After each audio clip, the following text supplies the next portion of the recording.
Welcome to Go Behind the Ballot, a podcast where two Texas moms go on an educational quest to demystify Texas politics.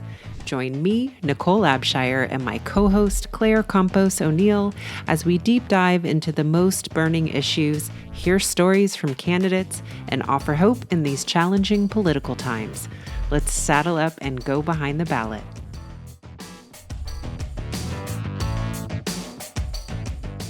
Hi, everyone. Thank you for joining us for this episode of Go Behind the Ballot. I'm Claire Campos O'Neill.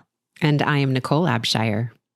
Oh, man, we have an information-packed episode for you today discussing critical race theory and yet so many other things that really inform this, big culture war phrase that's on the scene these days. And in order to learn more about this, we had Dr. Tiffany Puett come and speak with us. And she is awesome. She does many, many things. She's a professor at St. Edward's and she teaches religious studies classes. I wish I could be her student. I would love to sit in on her classes, especially after our conversation. She's also the executive director of the Institute for Diversity and Civic Life.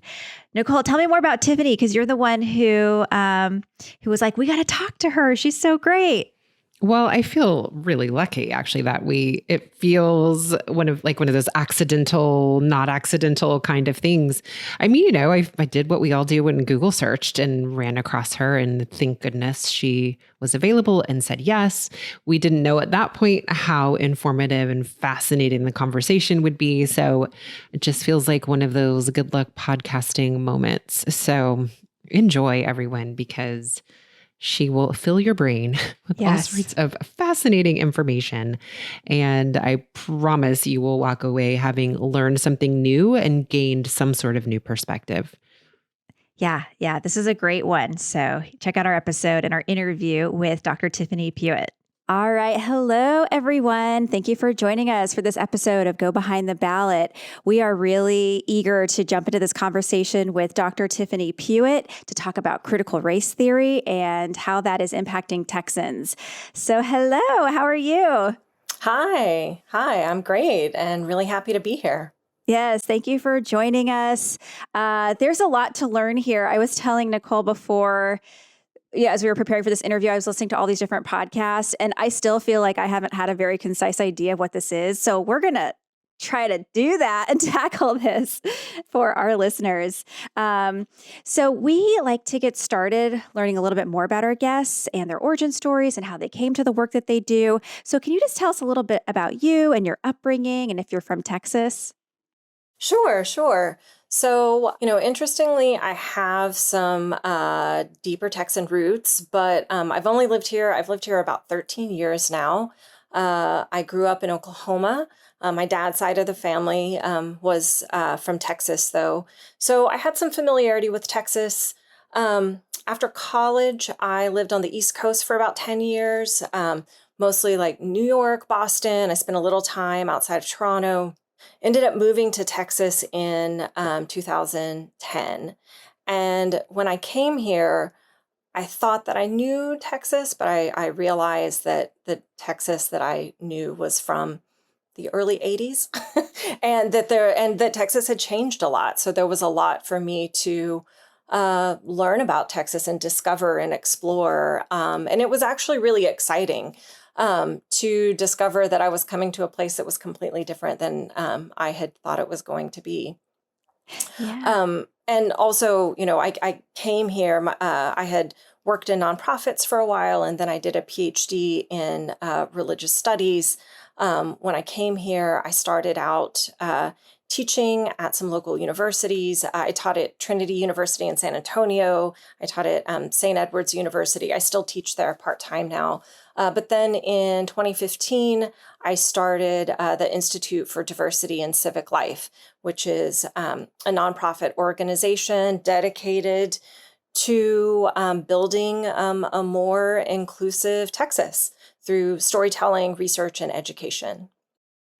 I went down the rabbit hole of the website for the Institute of, I want to get the name right, Civic and Diversity and Civic Life. Yeah. Diversity and IDCL. IDCL. Got it. It's a really fascinating website you've built. There's so much to take in. So I would love for you to share more with us. I'm specifically curious about ethnographic interviewing and then storytelling and oral history, like how that all connects. Yeah. So we have one of our bigger projects that we work on is called Religions Texas. It's an oral history initiative and a digital archive. And the main idea with Religions Texas is that Texas is this very diverse state. There are many different people who live in Texas, but larger narratives of Texas often don't acknowledge that diversity, and they don't include the voices of all the people who live here. So we've used religion as a lens to explore the diversity of Texas. We've done interviews with people from many different religious communities, but with a primary focus on those that are often kind of left out or receive less attention in public discourse. We interview folks and gather their stories. We try to create a space where people can tell their stories on their own terms, tell their stories in ways in which they'd like to be known and understood. Recognizing also that there are a lot of minoritized groups in Texas that they experience very frequently being talked about rather than having the opportunity to represent themselves. So we want to kind of shift that dynamic. And with that as well, we hope that we can bring nuance, dispel stereotypes, and help people understand just really how diverse and complex this state really is. Yeah. I'm curious, what drew you to religious studies? And what is about religion that really interests you? Yeah, good question. I think I started out when I was much younger. I think I really started out as a kid, just kind of always interested in questions about existence and the meaning of life and things like this. And when I was in college, I was drawn to thinking more about kind of theology and spiritual issues. But then I started working, I did a master's degree in ethics, and then I started working at an interfaith organization in New York. And we did programs where we would take people to visit different religious communities and learn about those communities. I started working there in mid-2002. So that was very much a post 9/11 context in New York City. And so there was a lot of interest in learning about religious difference as a means of kind of responding to the climate of fear and misinformation that had developed right after September 11th. And I really loved doing that work. But at the same time, while I was doing that work, I felt like there were some kind of deeper questions, especially around sort of power imbalances, power dynamics that we weren't always able to really address. And so that led me to a PhD program where I could explore some of those questions. And so I've been really interested for a while now in thinking about how diversity, religious diversity in particular, but this really extends to cultural diversity, racial diversity, ethnic diversity. These things are all intertwined. How they get negotiated in our society. What are the kinds of political and social dynamics that determine how people get to experience their religious, racial, ethnic, cultural identities. And I find religion is a really interesting, especially thinking of religion in terms of identity, a really interesting lens to use to that kind of quickly takes you down the path of exploring other kinds of identities as well. That's so interesting. I How know, timely right? with religious freedom and this talk that we have. Yes. Yeah. I was just listening to an interview last night with Salman Bojani, who is one of the first 2 Muslim Texas representatives to be sworn in. And he was talking about that one of his early priorities will be looking at religious parity. And so that Muslim imams have the same or similar rights to Christian leadership, that they can perform marriage ceremonies that they can do. And it was eye-opening to think, oh my gosh, that's something I had never considered before. But of course, right, there should be religious parity in that way. So anyway, I really see the connection to what you're talking about in a way that I don't know I necessarily would have before. Yeah, that's very interesting. And it is exciting as well that Texas has a really large Muslim population, although it's not exactly accurate to say it's a Muslim population because it's made up of many different communities and they're very diverse and they come from, they represent different cultures and ethnicities and races and different sects of Islam as well. And so, but these are growing communities and they're a growing part of Texas, but they haven't had a lot of representation and they haven't been seen. And frequently when we hear about them in public discourse, it has been when some Texas elected officials have made Islamophobic remarks and really kind of misrepresented and marginalized many of these communities. So it's very exciting that there are now Muslim representatives in the Texas legislature and, seeing these communities have this kind of growing power and space to represent themselves. Yeah, I love it.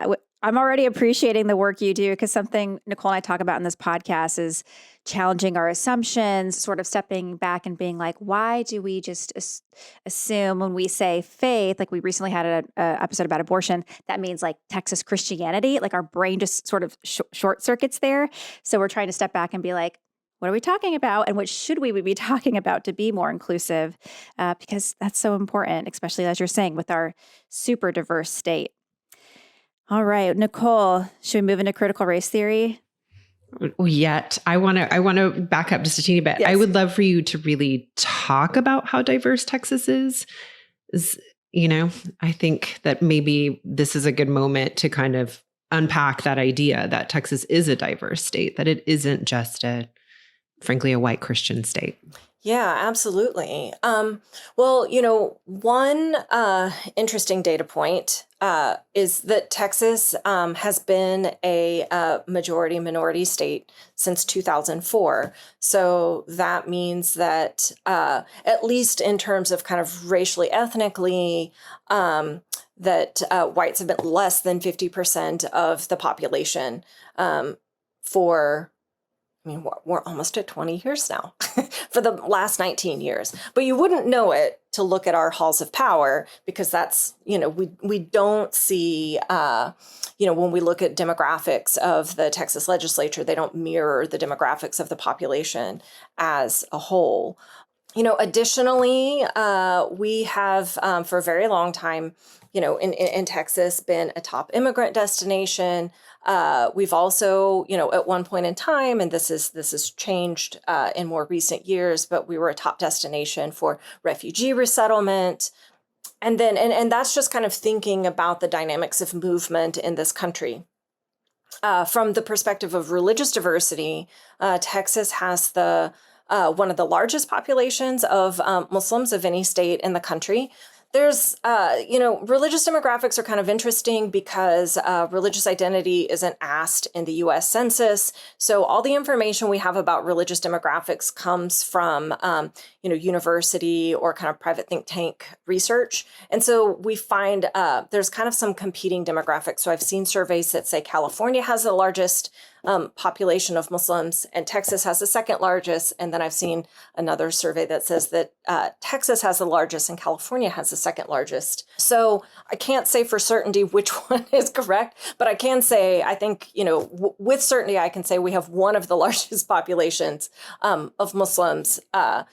We have the second largest population of Hindus. We have one of the largest Arab populations of any state in the country. Now, of course, if we look at percentage of the population of Texas as a whole, there's still like very small percentage of the population as a whole. But yet Texas is so huge.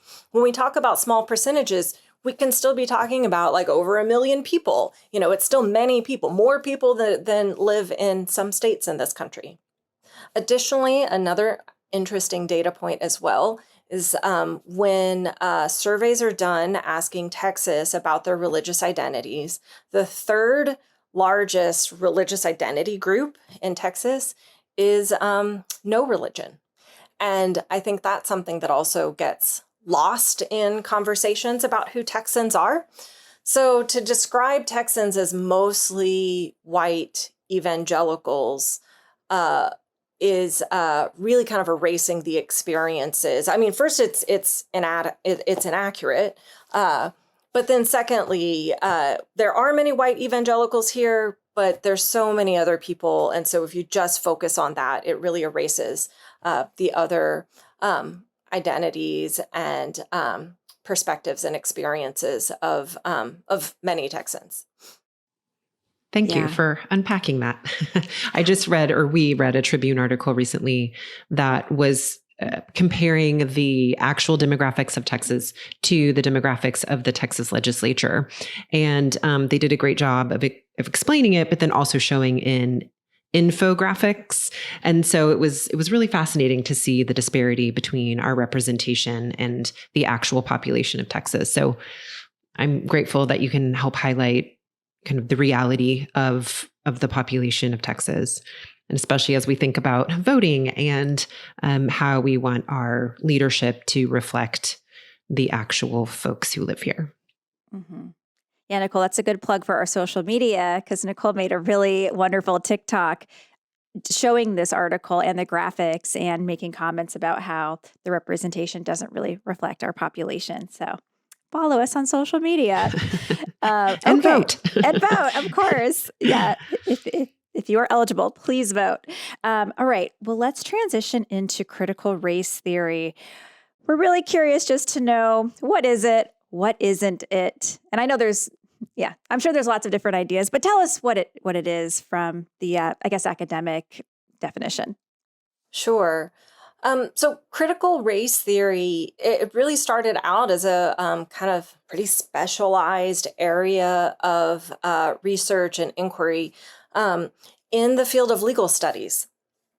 And it started with legal scholars. Some of the kind of major names of folks that founded this area of inquiry are people like Kimberly Crenshaw, Derek Bell. They started asking questions about ways in which the legal system and the criminal justice system both reproduce dynamics of racism and also, what was very much just kind of shaped by racism. So they were really interested in thinking about structural racism. And so this was moving beyond thinking about racism as a matter of individual prejudice, but thinking about like something that's really embedded in the way that the law is enforced. Just these simple questions, that Black Americans and white Americans don't necessarily have the same experience in our legal system. Why is that? What does that look like? And then, of course, Kimberly Crenshaw also, in doing this work, she coined the really helpful term intersectionality, which is the idea that basically that our identities all intersect one another. And so one's race, one's gender, we can extend this to thinking about sexual orientation and, religion and other kinds of identities, that they all mediate one another, that they're never experienced in isolation. So if we're thinking about something like racism, we shouldn't look at that, siloed away from or an exclusion from, say, sexism or other kinds of forms of inequality. But they started doing this work in the 1980s and were doing this work for a very long time, have been doing this work for a very long time.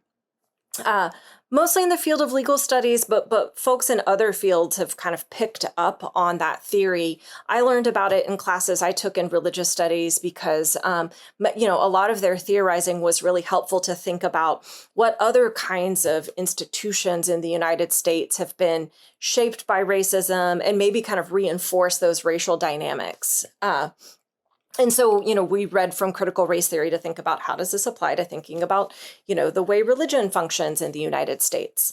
But it's all been a very kind of academic, and when I say academic, I mean like maybe you would study it as an undergrad, but mostly graduate students, researchers, scholars are really thinking about these kinds of issues. But if we were going to kind of reduce it down to like one core concept, critical race theory centers on the idea that that the real power of racism in this country is that it is structural, that our problem is not that people just hold personal prejudices. Our problem is that all of our American institutions, social institutions, the education system, the economy, criminal justice system, that they are all structured around racism, white supremacy, these kind of hierarchical thinkings where some groups are dominant and have power and other groups are kind of stuck in this sort of perpetual underclass.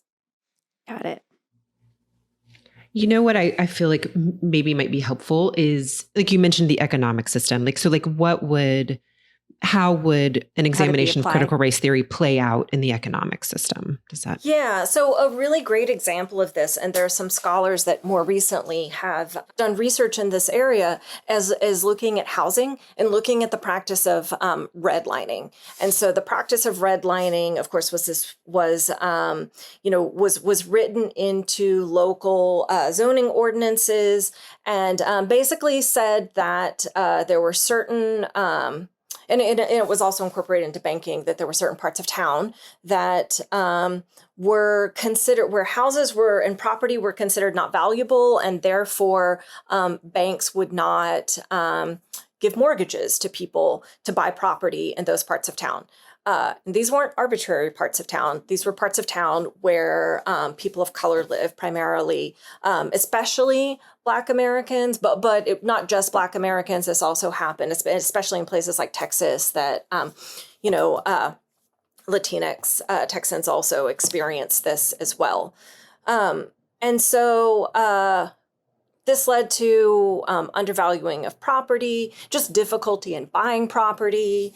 And then, of course, that impacts generational wealth, because a major way in which Americans accumulate generational wealth is through property, through owning property and then, building equity, selling it and making money off of that, passing it down to children, that property becomes part of inheritances that people can give to their children. So if you have entire groups of people that are shut out of participating in those economic activities, then that really impacts the way that they get to participate in the economy as a whole. So that's just one example. And, part of that as well, in looking at the history of redlining, there are also, and Austin has this for sure, that, there are many parts of Austin that actually have like deeds of houses or of properties that were restricted to like only whites could own these properties. So there are all of these kinds of policies that, and they're not always passed at like a state or federal legislative level. And so sometimes they're unseen in that way because they can be so localized. And they have left folks out of opportunities.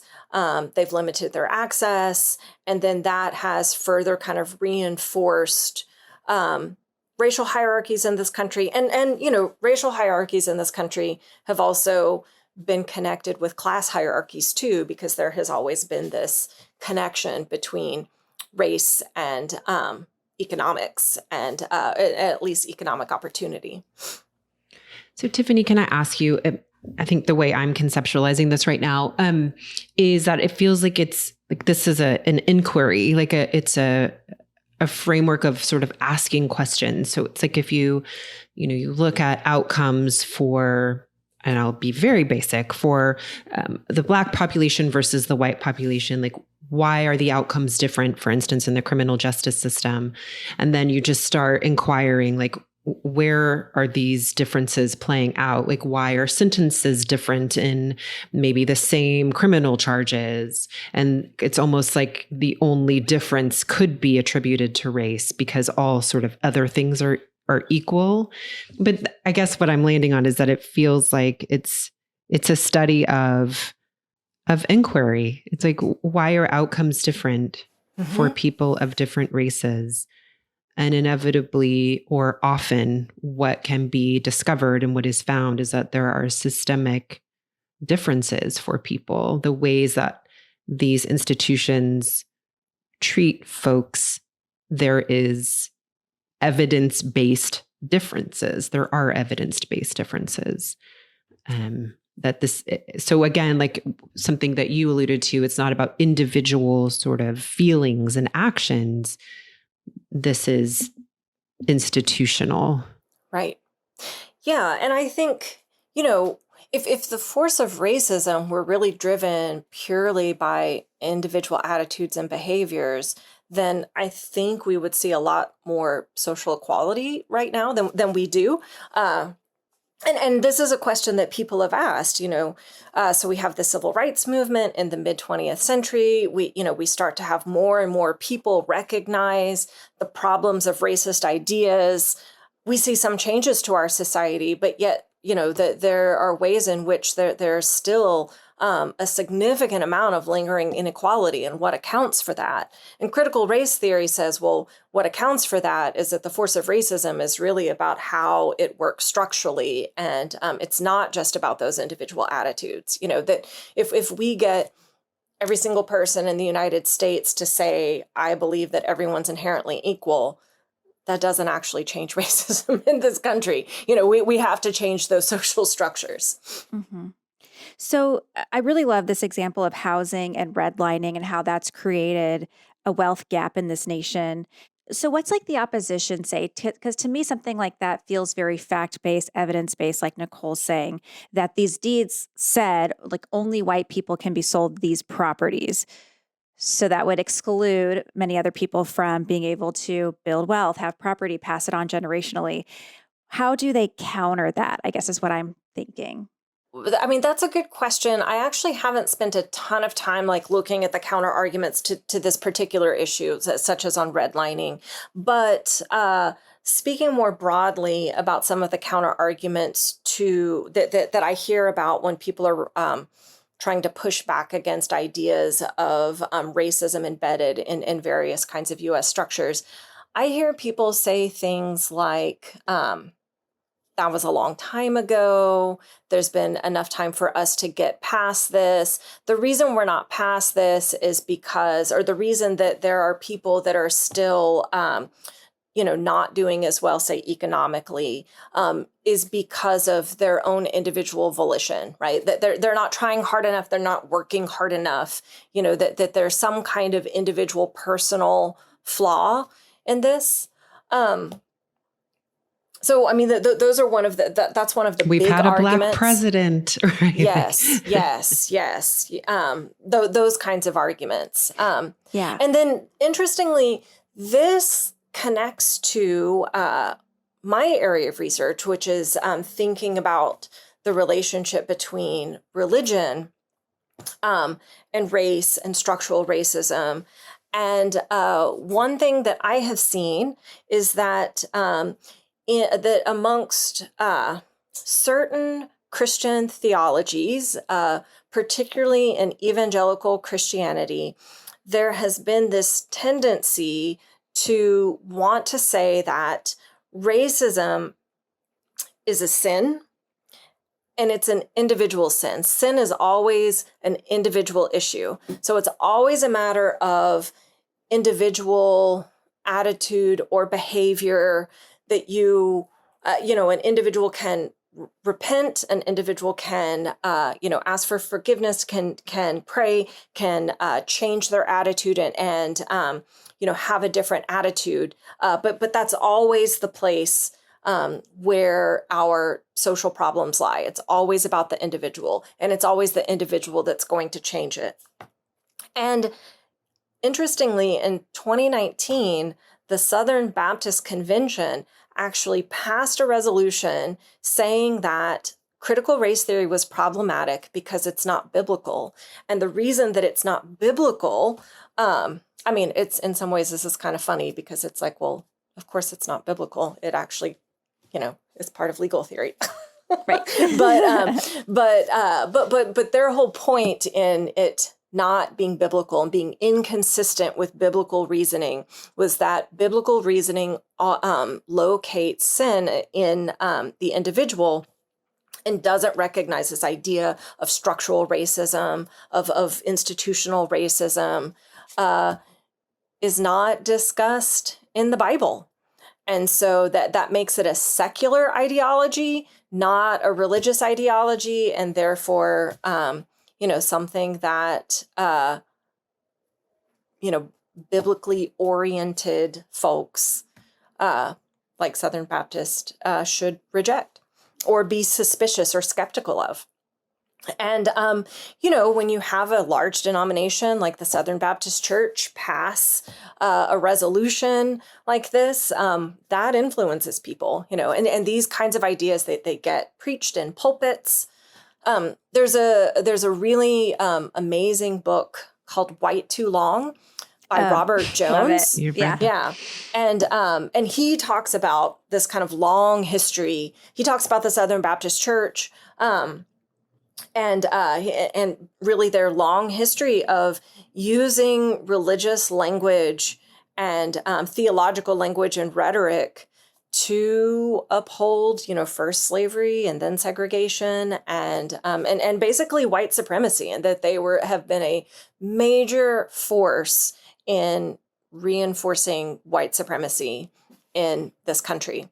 And I think this is something that, even folks who don't study religion need to keep in mind in thinking about kind of the ongoing structural racism is just how deeply influential religious ideology is in many people's lives. And so once somebody has this idea that there's a way of thinking about the world that's determined by God, it can be difficult for them to kind of step back and really question that. And so that gets so deeply rooted and really kind of, taken for granted and people can't see beyond that. And I think this doesn't entirely explain some of the resistance to critical race theory, but I think this is a big piece of it. I'm having light bulb moments over here.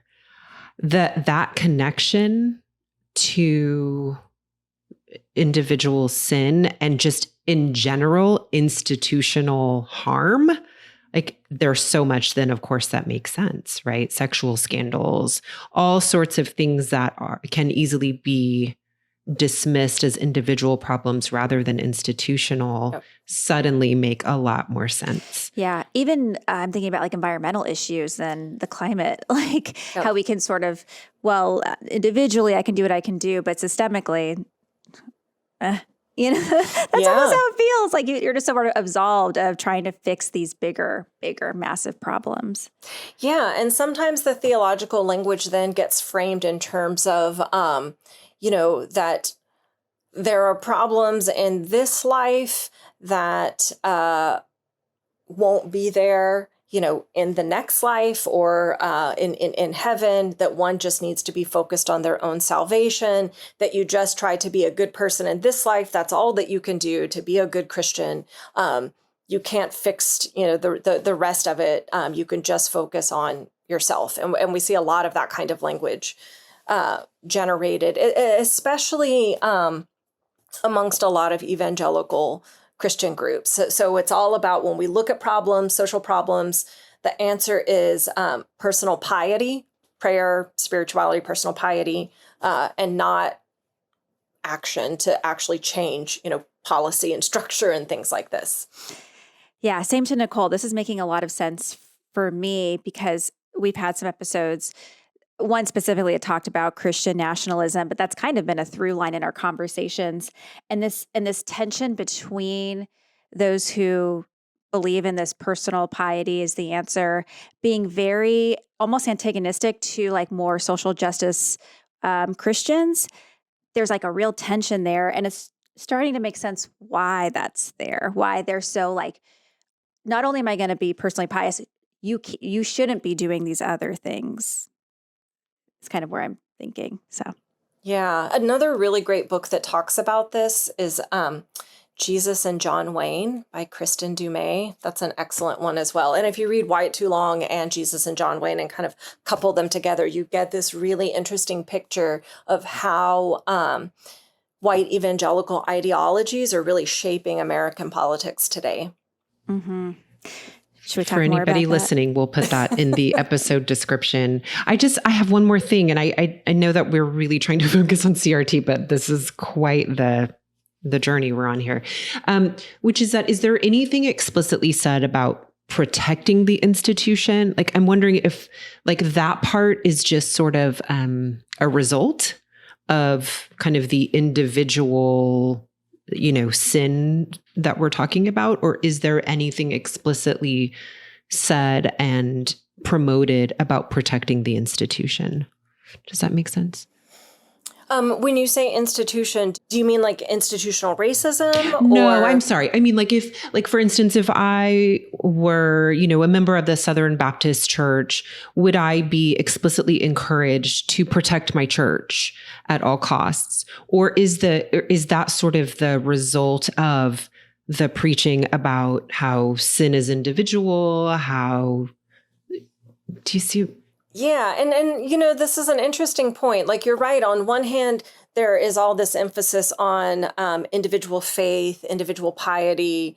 But at the same time, the church is also really important. Well, and part of that, too, is that the church, the protection of the church, the cultivation of the church, that is biblical. So for many for many evangelicals and white evangelicals in particular, there's so much emphasis on biblicism and the idea that their ideology needs to reflect their interpretation of the Bible. And there's a lot in the Bible about building and growing and maintaining the church. So that institution, it can be justified to protect that. Other kinds of more nuanced sort of institutions, especially more modern ones that, wouldn't have even been thought of at the time that the Bible, during the times the Bible was written, that those become this kind of big question of like, do we really need to pay attention to that? Right. Okay. Thank you for indulging that. That's definitely going to be the thing that I walk away thinking a lot about. There's already so much to think about. So but we're going much. to press on and give you some more. So you touched on this a little bit about the role of how religion, sort of this evangelical Christian ideology, is infiltrating our American politics. And I think that's really happening here in Texas. So can we talk a little bit about some of the bills that are sort of infused with that? I think maybe specifically House Bill 3979, which passed in the last legislature. Yeah, and SB3 as well. Those are both of those. These bills are really interesting. Both of these are often called anti-critical race theory bills, right? And that's a way to understand them. But they don't actually mention critical race theory by name within the language of the bill. Rather, what we see, it's very subtle. But we see the subtle emphasis on what they really outlaw is the idea of thinking structurally and systemically. They prohibit.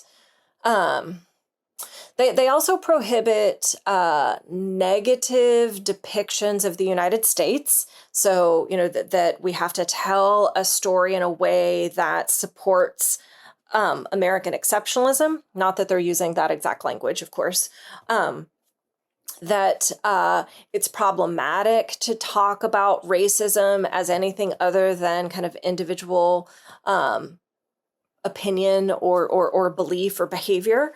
And then they also include language about and this part is so fascinating to me.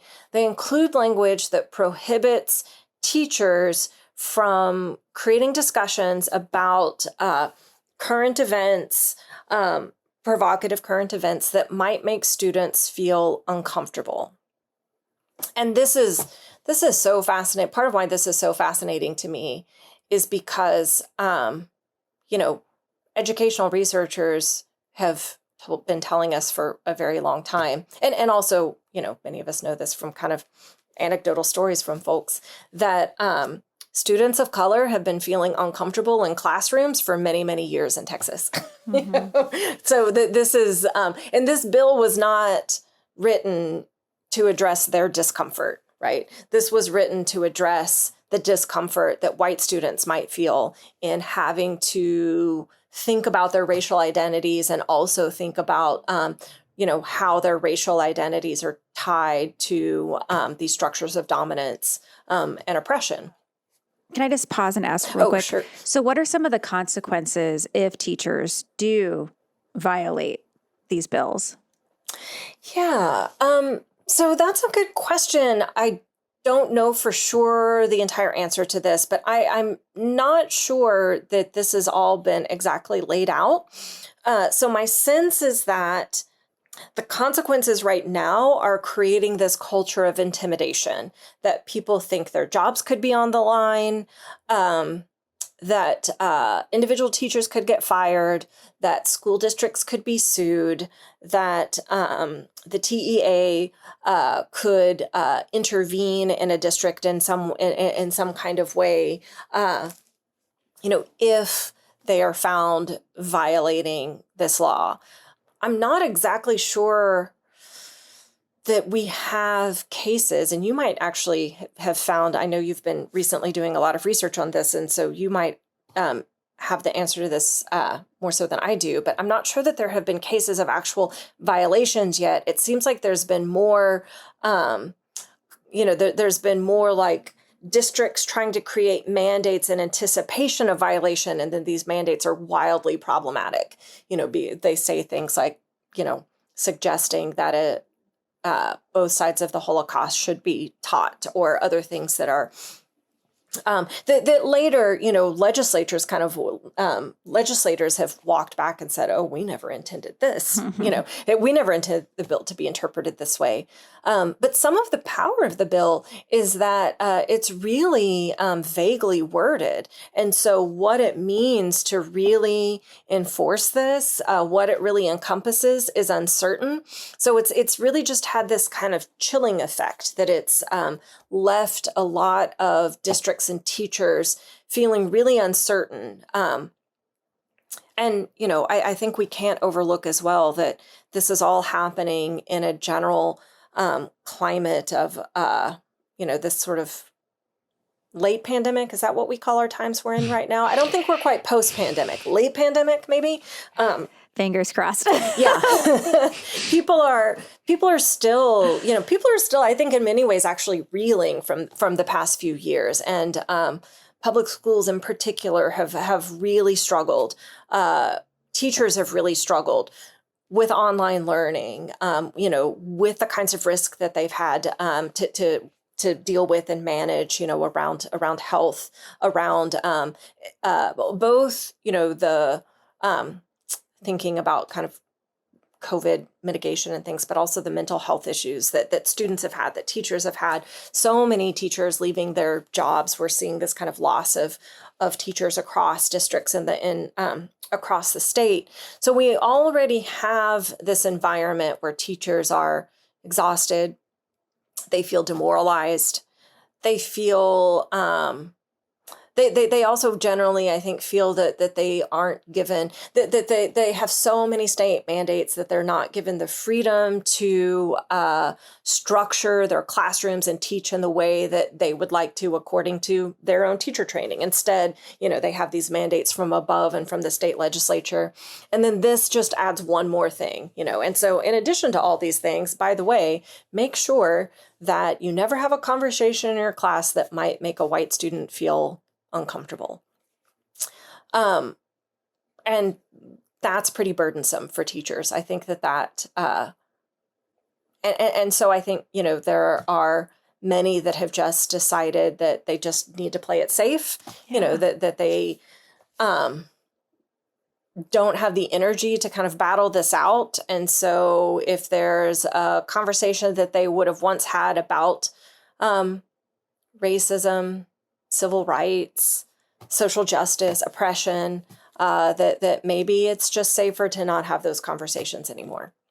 And that's, I find that disturbing, because if we can't have those conversations in public school classrooms, this is the one place where public schools are the place where we have children as representatives of our public coming together and getting to know people who are different from them, and, learning about what it means to be, ideally, a good citizen. And so if we can't have those conversations in our public school classrooms, where can we have them? I just realized something. I used to teach elementary school, and in second grade, one of our yearly exercises, we would do the blue-eye, brown-eyed experiment, which, for folks who don't know, I'm trying to remember exactly how we did it now.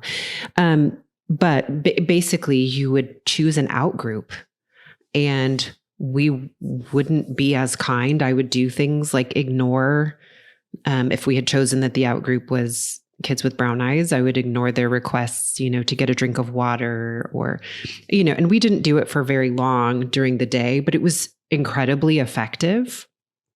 And I just realized I probably wouldn't feel like I was able to do that anymore if I was still teaching school. I would be so worried about the blowback that I have a feeling we would probably self-censor that activity. We also did a big Black History Month unit amongst my second grade team. It was like one of our favorite things of the year. And I'm wondering now how we would have potentially changed that or altered it to sort of stay safe. I don't know that we would have. We were a teeny bit rebellious, so maybe we wouldn't have stopped any of this stuff, but we would have done it knowing that we were taking a risk that was worrisome. So I'm just now, it's like really sinking in, I think, what this kind of chilling effect actually would look like and feels like for people. I mean, I would imagine too, being a teacher, that you get so much excitement in the room from this critical thinking, this discomfort, which hopefully leads to growth and then deeper learning. And to take that away, I mean, that's take away another joy of teaching and being in the classroom. So, man, just one more thing to add to the negative side of being in the teaching profession. Yeah. And there's some really kind of complicated dynamics at play too, in that, the State Board of Education, I can't remember exactly which year, but not that long ago, they added Mexican American Studies as an elective in high school classes. And so, when you have some of these classes that have been added to the kind of official Texas curriculum, and then you turn around and say, be really careful how you talk about race, and you can't really talk about structural racism. I mean, how would you teach about the history of Mexican Americans, especially in Texas? Can you talk about the very well documented history of the Texas Rangers violently repressing Mexicans and Tejanos? It's part of Texas history, and it's well documented. We know that this happened, but will someone, if this gets taught, will a parent complain? Will someone say it violates this law? What will that mean?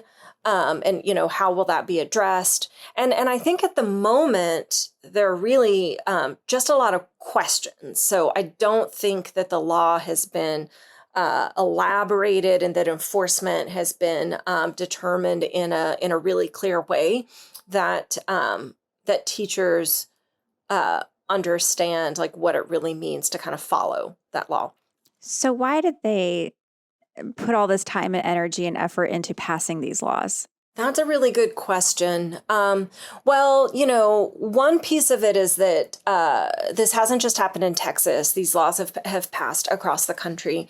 And they were initially generated by ALEC, the, American Legislative Executive Committee?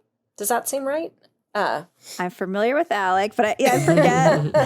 But it's an acronym, ALEC, and American Legislative Exchange Council. Exchange Council. Okay. So, and for those listening who aren't familiar with ALEC, ALEC is a organization that has been in existence for quite some time now. They basically write up kind of templates of legislation that they're pretty much, I would say, kind of centered in, at best more conservative, but very often what I think we could safely call right wing. And they share these templates with state legislatures around the country, and then these bills. So then you'll see similar bills getting introduced in multiple states around the same time. And that's the case with the anti-critical race theory bills. That this didn't just happen in Texas, and ALEC played some kind of role in drafting some of the ideas or kind of parameters around what these bills could look like. I actually don't know enough. That would be an interesting thing to look into, is how closely Texas's bills look to the kinds of things that ALEC put out. And, if Texas, if the House or Senate bill basically just, pulled from that or kind of added in some other things. I haven't investigated that. So I think part of it is that this is a larger national movement. I think that but in Texas especially, I think that we have long seen a lot of contention around who gets to dominate the public square. I interpreted a lot of this contention as well as being influenced by the really dynamic growth of Texas, and that Texas is just becoming more and more diverse. We're growing and we're becoming more and more diverse. We've been a minority majority state for almost 20 years now, and we're not going back. That's not going to change. And so I think, though, that people who have historically been in positions of power in Texas that are primarily white evangelicals want to retain that power, and that there is the option to just try to represent the needs and interest of your constituents, but it doesn't seem like that's the road that a lot of folks are choosing to take. And so instead, they are kind of drumming up this sort of culture war rhetoric and this idea that, our, of course, not meaning everyone, but just this sort of select, dominant group, that our values are under attack, and that we have to protect our values. And this is, in some ways, this is not exactly new. We saw this rhetoric come up in the civil rights movement. We saw, the most Confederate monuments in this country were built in response to the growing civil rights movement in the 1950s. So these aren't exactly new things. These are, I think this is kind of a long pattern in U.S. history. But Texas in particular, and it's interesting, I think sometimes the national media gives too much attention to dominant groups in Texas, and so they'll cover Texas as if this sort of right-wing white evangelical perspective really does represent all of Texans. And I think when that happens, what they're missing is that this is a response to the growing power of people who aren't white, who aren't evangelical, who have different perspectives about, what it means to be a Texan, what Texan is, what Texan should be. And so it's about trying to kind of double down and hold on to power in many ways. Yeah. You're kind of answering this, but I want to ask it and then pass it off to Nichole. This question keeps coming up in my mind as we're having this conversation, but what is so wrong about thinking about racism systemically? Like, I'm just curious why just thinking about it is there's such a concerted effort to crush it. Like, we're not even going to think about that. Because to me, understanding this critical race theory, the ideology behind it makes me feel a little bit better. Like, okay, like this is why things are the way they are. It's not my fault, your fault. It's the air we breathe. And yet you have these other folks who are just like, don't even think about that. Like, why is that so scary? That's such a good question. I think there could be multiple answers to this. I think one answer could be as simple as it conflicts with some people's ideologies that they just feel like that they can't question. But I think, a more complex answer to that might be that that somehow some folks recognize that once you start really unpacking and questioning our social structures, we might actually have to change them, and that might actually create that might like really change our world. I for one am up for changing a lot of our social structures, and I feel like we could use some change in many different ways, and I have no problem with that. But I know not everyone feels that way. And there are people out there that feel really threatened by that they think that it's going to be destabilizing. They think that somehow it's just going to lead to chaos. Or, and maybe this is a more kind of cynical response, they think that they personally are going to lose money, power, status, something like that. And, they're not up for giving up anything that they have. And so I think that by saying, let's not question, no, and in some ways it's just like no free thinking, no questioning, that it's again a way of like sort of doubling down and trying to maintain a status quo that I think the reality is, that the time is up for that status quo. Like there's nothing to be done about that. That's just where we are. It's just changing. We're not who we used to be. Time is moving forward. We're a more diverse society than ever before, facing new problems that we haven't faced in the past. And a lot of people have different perspectives on those. And there's just not going to be going back to 1950. But that's not stopping people from trying. And this also relates to thinking about legislative responses to LGBTQ identities. And I think that they can be understood in a very similar kind of way, that if you really start questioning gender hierarchies, then all of our hierarchies could fall apart. Yeah. We have some great episodes on gender identity. So if that piques your interest, go back and listen. Nichole, what last thoughts do you have? Oh my gosh, I have so many like notes. Oh my gosh.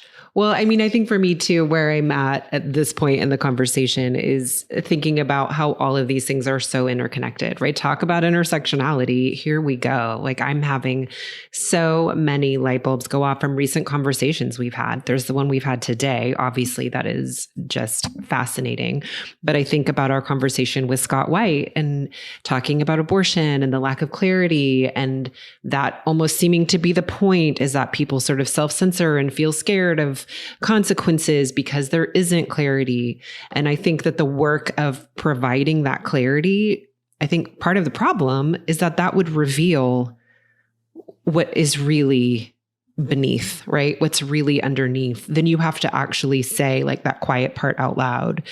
No, you can't talk about the 1619 Project because Black students and white students and Latinx students then might have a greater understanding of the American story. And that would lead people to inevitably see the racism that has been present in our country since its founding, right? Like that's the quiet part nobody wants to say. So you don't say it, you don't clarify, you just let people exist in this really fearful state of confusion. And it's just fascinating to me the themes that we keep seeing played out in all of these culture war issues, which is a lack of clarity and definition, because at its core, it's hateful. I mean, that's just what we're talking about.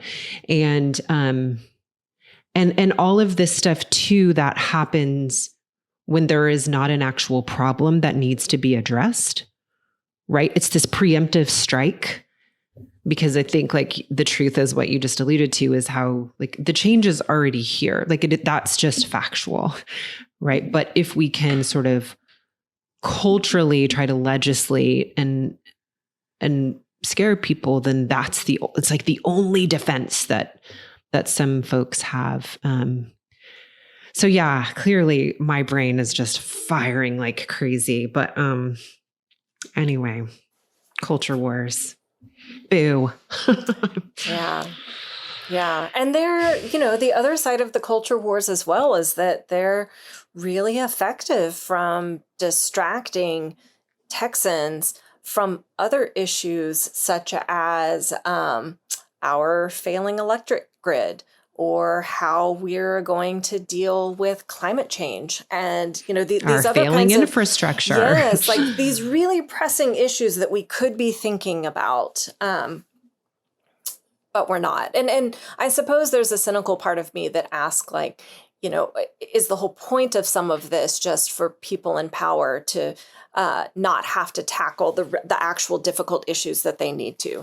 But I'm not sure that it's quite that strategic. In some ways, I think that it is more about latching on to this trend across the nation of a dominant group of folks, white evangelicals, really trying to kind of hold on to that position that they've had, that is slowly slipping away from them. Well, thank you. This has been such an informative conversation. I listen to our episodes when they air, and this one I know I'll listen to a couple times because there's a lot of great stuff here. So let's go ahead and transition into our attention mentions, where we send our listeners off with some fun cultural content they can consume in their free time. So it's just something that has your attention, like an article or a book or a show. Do y'all have anything, Tiffany or Nichole? I'm trying to think. I would love to just make a pitch for a friend's book. Simran Jeet Singh has just this year published a book called The Light We Give.